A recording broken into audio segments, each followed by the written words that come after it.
Tragedies deal with the downfall of protagonists.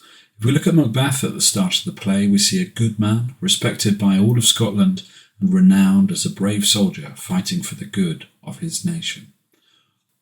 Before we meet the character of Macbeth, we hear from a character in Act 1, Scene 2, described in different versions of the text as a bloody soldier, a captain and a sergeant. Despite his fluctuations in rank, this character describes the protagonist as brave Macbeth, adding, well, he deserves that name, just to make sure we, the audience, fully get that Macbeth is a good soldier and a hero. It's important that we hear this from a soldier, someone we can trust, and someone who was there. Not someone of nobility, but one of us. We hear the king praising Macbeth as valiant cousin, so we understand Macbeth is valued, he's family to the king, and he's a decent man. Macbeth represents order and justice before we meet him.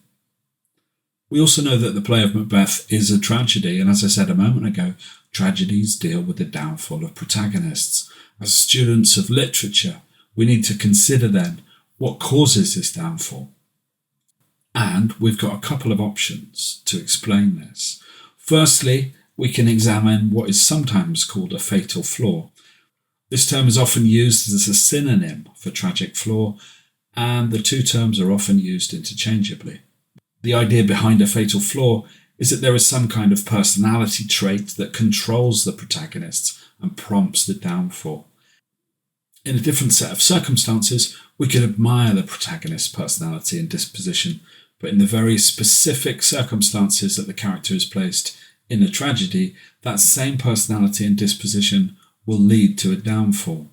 If we think about Romeo and Juliet, it's fairly obvious that Romeo is too rash, too reckless and too impulsive. At the start of the play he's in love with Rosaline, but he's shortly married to Juliet and killed himself within 4 days or so. If Romeo's rashness in love falls anywhere other than Juliet, the character would survive. His fatal flaw then is quite easy to identify. In the case of Macbeth, the most obvious tragic flaw that is quoted is the character's ambition. If you Google Macbeth's tragic flaw, that's what will come up. Before Macbeth murders Duncan, as he is being indecisive, vacillating, unsure whether to commit regicide or not, he considers that Duncan is a great man, has been good to him, and that he's fought for him. He concludes that all that is prompting him is what he calls his faulty ambition, which overleaps itself and falls on the other. Shakespeare here plays with this metaphorical representation of vaulting, which means jumping, and in particular, jumping while grabbing onto something and pulling yourself over it. Imagine a high fence that you can't simply jump over, but by grabbing it, jumping and swinging at the same time, you can make it over. Vaulting implies going higher than the thing that you're jumping over. And that's what Macbeth is doing. He's grabbing hold of the situation, swinging himself into the position as king, and jumping over the anointed successor, who was Malcolm. Yet Macbeth knows all along that this will end in failure. He knows he will fall on the other side because he doesn't belong there. Shakespeare builds this fear of failure into Macbeth's soliloquies, showing his psychological vulnerabilities, his lack of certainties, and yet he carries on. You could argue that Macbeth's fatal flaw is ambition, even though he knows it will end in failure. If I were in an exam, I might formulate an argument along those lines, particularly because somebody has given me a short amount of time to show off a set of analytical skills and chosen Macbeth as the conduit of that. But does this sound like ambition? Does anyone really understand ambition as carrying on when you know you will fail? If Macbeth's fatal flaw is ambition, why does he take so much convincing? The question of fatal flaw in Macbeth is quite blurry then, and that's great. Real life isn't straightforward, and the drama represents that. We've opened up an area of nuance. We can play with subtleties and difference, and that will please the examiner, but it will also make us a bit happier too.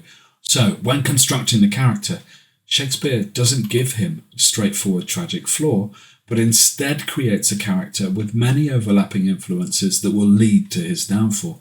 His gullibility is certainly a factor. So let's think about his gullibility in terms of prophecies. When he first sees the witches, they tell Macbeth three things. Firstly, they hail him as Thane of Glamis. He knows this already. He got out of bed as the Thane of Glamis.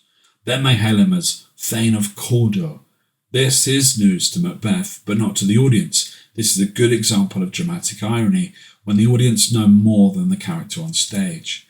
We know the current Thane is being executed for treason. He was a proper rotter. But what the witches say is true. It's not a prophecy, but to Macbeth, it feels like one.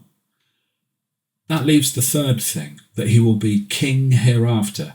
That's a genuine prophecy, and no doubt about it. And it's Macbeth who chooses to believe it and act on it. It's enough to spur him into action. So, is that his fatal flaw? Is it his gullibility that leaves Macbeth open to his downfall? Yeah, you can argue this, and in an exam, I might do exactly that because someone's given me a short amount of time to show off a set of analytical skills and chosen Macbeth as the conduit for that.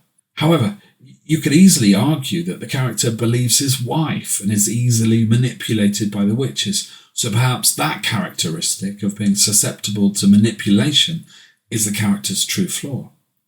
The truth is that many people who talk about a fatal flaw want to summarise it in a single word.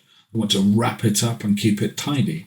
Ambition, hubris, pride, these are simple, easily definable flaws. But maybe simple, identifiable characteristics are not always the best for this. Let's consider the word hamartia. Lots of teachers will use the word synonymously with fatal flaw, but it has another, and many would say original meaning, that might be of interest to us here. The term hamartia comes from Greek and can be traced all the way back to Aristotle's Poetics, in which he wrote down and formulated an early form of literary theory. Essentially, he was trying to work out what made one piece of literature better than another. Hamartia originally meant to make a mistake, to err, and it's the moment in a tragedy when a decision is taken or an action completed that effectively seals the fate of the protagonist.